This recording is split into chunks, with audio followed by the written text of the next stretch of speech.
Hello and welcome to today's daily transfer talk. We are lucky enough to be rejoined by the lovely Sophia. Sophia, how you doing? Hi, I'm very good, thank you. It's good to be back. And since I have been away, I just want to say thank you so much. We hit 50,000 subscribers on the channel. That's amazing, guys. Keep up the support. We are very, very grateful. Yes. So, Sophia, as lovely as it is to see you, we're going to have to start on a little bit of a downer. Let's talk about yesterday, the West Brom. Do we have to? The West Brom draw. We've got to do it, Do mate. we have to do that? You were at the game? Yeah, I was at the game. And I don't know what was more disappointing, the weather or the outcome of the game. Yeah, it's just so disappointing to have the lead twice and throw it away. You know, okay, do we start talking about potentially... I keep saying about this whole youth thing. We talked about this last time. It's all about youth, you know.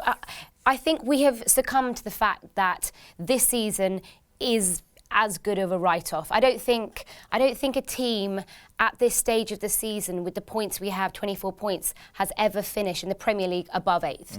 No, So- it's going to require something record-breaking. Yeah, well, it's requiring basically winning every game. Yeah, 2.8 points per game, I think, to have any... forgive me for being such a stato. Yeah, we right, love no. that. We love that. But yeah, so I thought the substitution of Kennedy coming on for Pedro, I thought Pedro had a pretty underwhelming performance. Kennedy looked quite lively, didn't Yeah, I did. I thought he injected some pace and energy. Obviously, created our second goal. Own goal, whatever.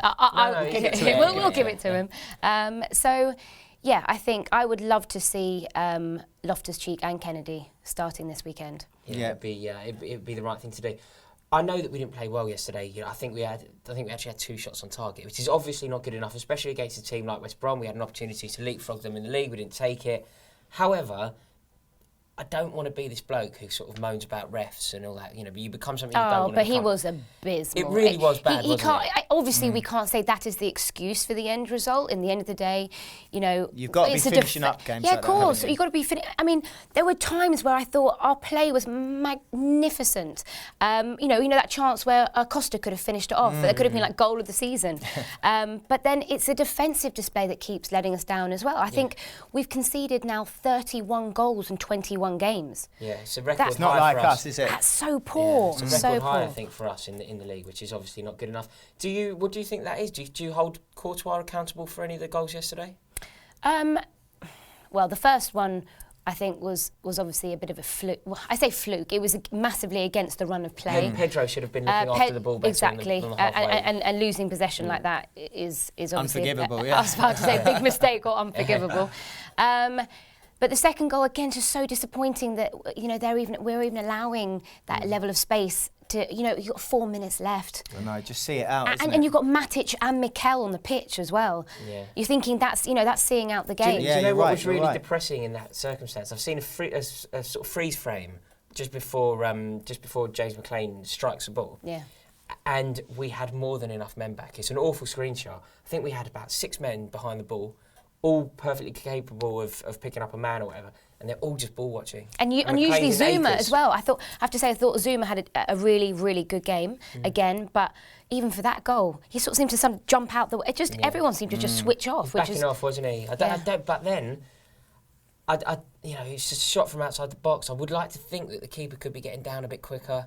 He looked a little bit lethargic in getting down, didn't Yeah. he? Yeah. Tebow. Yeah.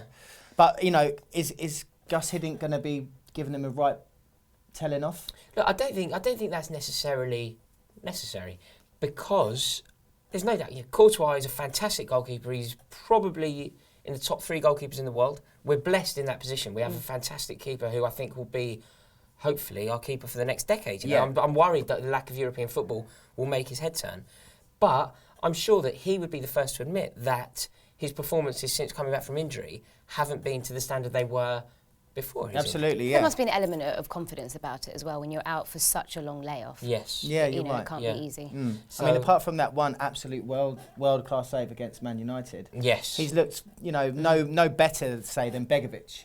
When Begovic was standing in for him. Yes, I think that's probably harsh but fair. I Yeah. think that he is a better keeper than Begovic. Yeah, oh, yeah, he yeah, is. Yeah, definitely. he is. So all it takes now is for Courtois to rediscover his old form, and no time like the present. Yes, absolutely. So transfers. Yes. How are we going to improve this squad? Well, there's a few names knocking about. Shall I kick us off? Yeah, go on then. Who should we start with? Should we go big or work up to big? I think Let's start big. Let's start big. Let's Go in hard. All right. Well, Toni Kroos Yes. is the name on the tip of everyone's tongue today. It's not just us that are after him. Man United and Liverpool have both been linked.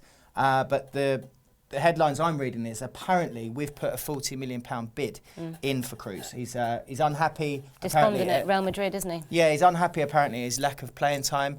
And he could be a fantastic acquisition to our midfield. What do you think, mate? Yeah, I'd be delighted. I think that it's clear now that the Matic-Fabregas partnership, as a defensive pairing to protect the back four and also to inspire the front four, isn't working.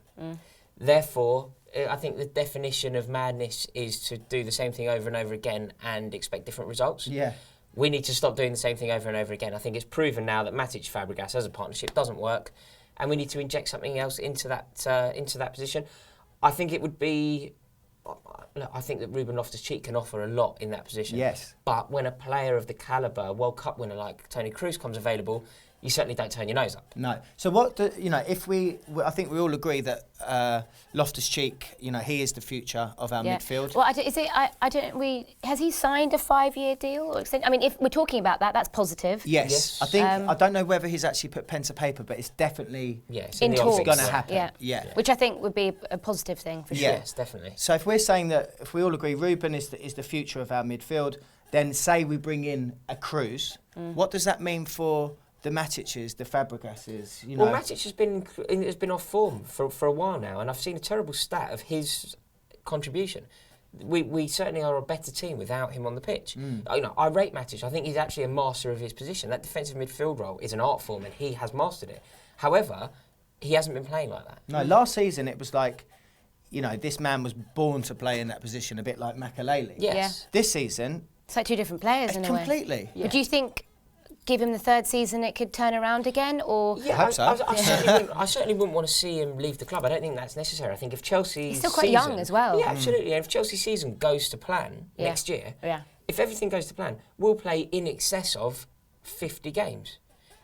If you're playing in excess of 50 games, you need more than 2 or 3 players to play in that position. Yeah, definitely. You need to have people like Mikel and Ramirez around as well, because that position, I'd say more so than any other, is more prone to bookings, injuries, sending off. Yeah. So it's a squad game. So got to be interchangeable. Exactly. Yeah. Exactly. But yeah, Kroos would be an excellent addition. He's got an eye for a goal. I don't think that we could really even. I just don't know what's in it for him at the moment. Well, this is it. I mean, it's not that attractive, is it? Leaving the Bernabeu to come and play, probably not even in the Europa League. In a way, but I don't know if it's better that we don't get Europa League. No, I don't want at all. We've won. We've got that trophy in the cabinet. Do you know what? We don't need it. It's almost like it sounds awful to say that, but it's almost a bit of a hindrance. It's a massive hindrance. Yeah, it's a massive for the season. So if we're going to finish, let's just finish below 8. Let's just monumentally screw up, shall we? And win the Champions League. Yeah.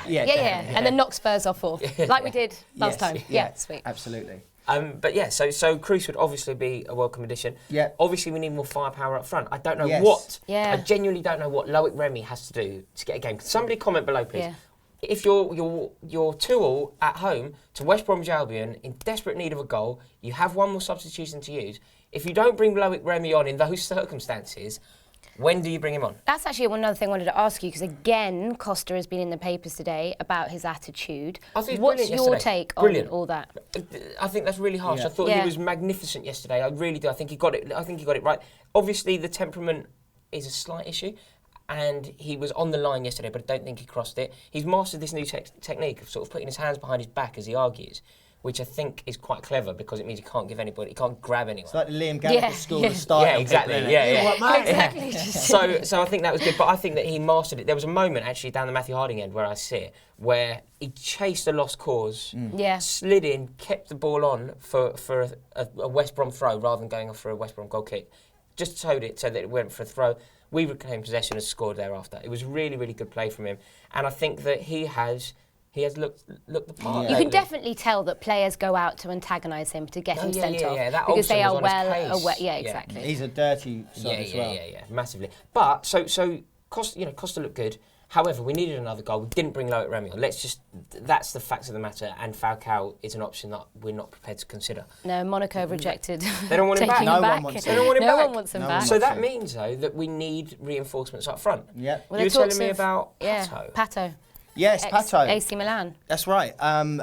As we were saying earlier, his great pedigree when he was playing in Serie A. I think he made a big money move when he was about 18. Yeah. Spent about 5 years at the San Siro, became a bit of a cult hero, scored loads of goals for them.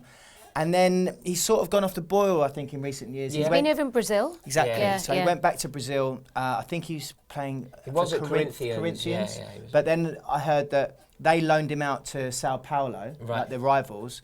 And then he didn't cover himself in glory as far as the Corinthians were concerned because he started scoring goals for Sao Paulo. Don't ever do that. Don't do that for a rival. Yeah, No, whilst no, they were still paying his wages. So Yeah.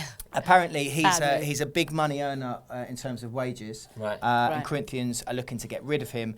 He's being hawked around. How old is he? He's He's still not old, even yeah, 30. yeah, Okay. But I think he's one of them that sort of blossomed and peaked, at a young age in his early 20s.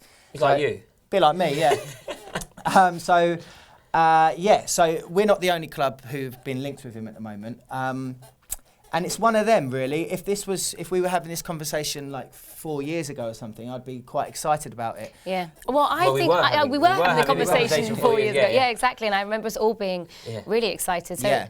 yeah. I think that he's a very good player. I think he's a very gifted player, and I think that he could certainly do a job in the Premier League. However, we can't take any more risks. We've taken a risk with Falcao. Remy has proved to be a risk because nobody seems to be giving him the time of day. Yeah. I think now, up front, we need a proven Premier League success story. Whether that's somebody like Berahino. Yeah, we haven't got the best record in the world of signing good strikers in January, have we? No, Yeah. Fernando. Torres. But Berahino, would you be happy to see him come in from West Brom? Yeah, I think he played well Yeah. yesterday. I mean, he's against a us. decent player, isn't he? But he's got that question mark over him about his attitude. Do we, we've already got Diego Costa in the changing room. Do we need another sort of firecracker that's likely to ruffle feathers? Look, I don't know. I don't know if that's strictly fair, Jack. I think that he has obviously not behaved in the most chivalrous of ways since he's been trying to engineer this move. Yeah. But Yeah. he wants to leave and he's not being allowed to do that. And I don't necessarily, if he was happy, if he came to Chelsea, he'd be very happy with that move. Yeah. Do you think he would be a Therefore, positive addition? he's certainly better than some of our other options up front. Yeah. I think if he played and he was in a happy mindset, yeah, I think the sky's the limit for him. But I wouldn't be, if we're going to bring him in and do a Remy and sit him on the bench for most games. Yeah, no, we wouldn't be able to do that. After a short time of doing that, you can see him spitting his dummy out again and causing absolutely. problems. Yeah. So Berahino may be the other striker that's been floating about.